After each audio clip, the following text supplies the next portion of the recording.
की सच्चाई, सच छुपने नहीं देंगे।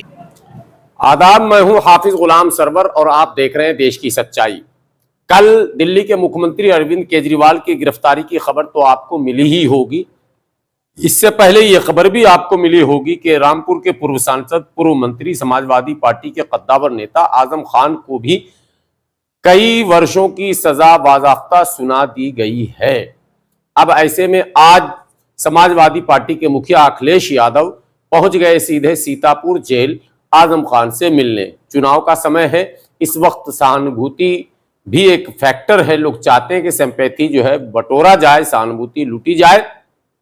ऐसे में अखिलेश यादव सीतापुर जेल पहुंचे और सीधे जेल में आजम खान से मुलाकात की और आजम खान से मिलने के बाद मीडिया से मुखातब हुए और मीडिया में जो बातें उन्होंने कही उसमें आजम खान को भी निर्दोष बताया, सरकार के बदले की कार्रवाई बताया और सरकारी एजेंसियों पर जो उंगलियां लगातार उठ रही हैं, सो अखिलेश यादव ने भी सरकारी एजेंसियों पर उंगलियां उठाई और अखिलेश यादव ने दिल्ली के मुख्यमंत्री अरविंद केजरीवाल की गिरफ्तारी पर भी सवाल उठा दिया और कहा कि चूंकि इलेक्टोरल बॉन्ड का मामला गर्म है और भारतीय जनता पार्टी उसमें फंसती हुई नजर आ रही है, सो हेडलाइंस चेंज करने के लिए, देश को उलझाने के लिए, भटकाने के लिए इस तरह के नए नए हथकंडे अपनाए जा रहे हैं।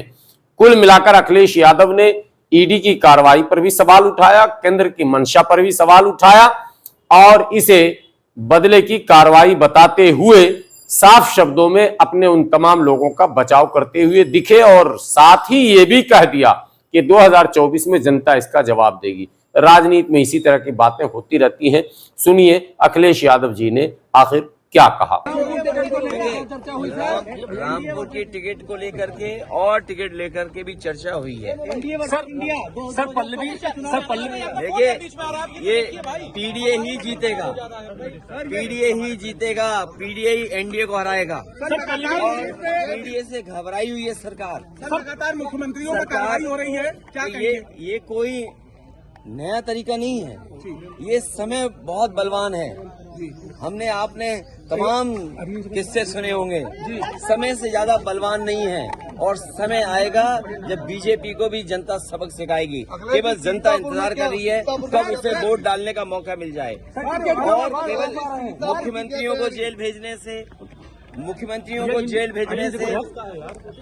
कुछ न्यूज को कंट्रोल करने से लोकतंत्र में इनकी जीत नहीं होने वाली है। ये लोकतंत्र को कमजोर कर रहे हैं। लोकतंत्र में जो आवाज उठाना चाहते हैं उनकी आवाज दबाना चाहती है सरकार। और सच्चाई तो ये है कि इनके पास जवाब नहीं है। मान लीजिए उत्तर प्रदेश में सबसे ज्यादा पेपर लीक हुए हैं, कोई एक पेपर लीक नहीं हुआ है। जितनी भी परीक्षाएं हुई हैं सबके पेपर लीक हुए हैं और पेपर लीक होने से जिन बच्चे नौजवानों का भविष्य अंधकार में गया है, मैंने कई बार बोला हूं, मैं फिर बोलता हूं, 60 लाख बच्चे जिनका भविष्य इस भारतीय जनता पार्टी ने उत्तर प्रदेश में छीना है। 60 लाख और उनके माँ बाप को मिला लें तो 60 लाख गुणा 3 कितना हुआ? 1 करोड़ 80 लाख।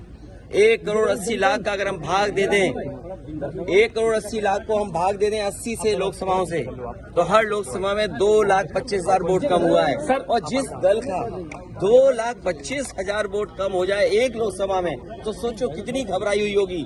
क्या इलेक्ट्रॉन बॉन्ड ने भारतीय जनता पार्टी का बैंड नहीं बजा दिया? इलेक्ट्रॉल बॉन्ड जो मिले हैं भारतीय जनता पार्टी का, क्या उसका जवाब है उनके पास?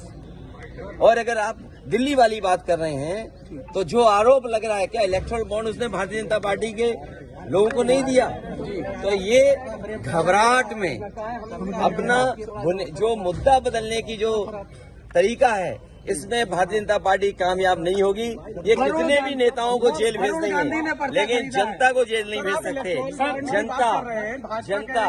जनता इनको सबक सिखाएगी। अखिलेश जी पल्लवी पटेल और जेल तो जेल ही होती है जी। और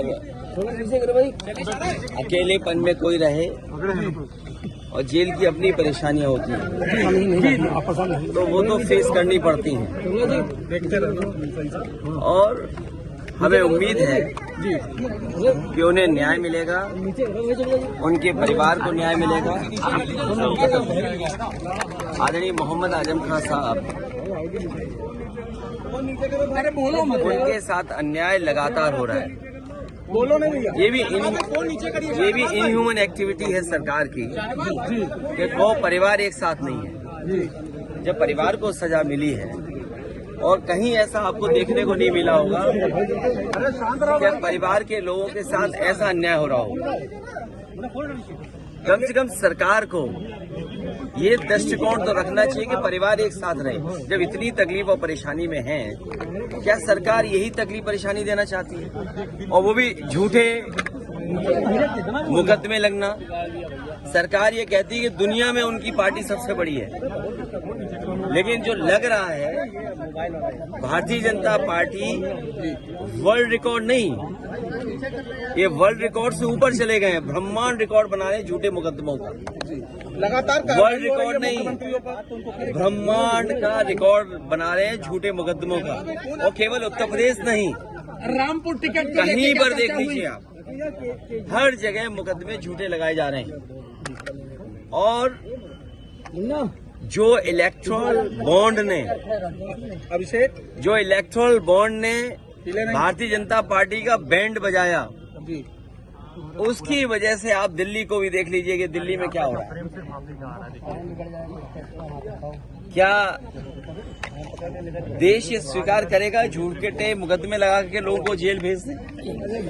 और अन्याय की कोई उम्र नहीं होती है। जुल्म की करने वाला कितना भी जुल्म करेगा, अंत में सच्चाई की जीत होगी, सच्चाई की जीत होगी।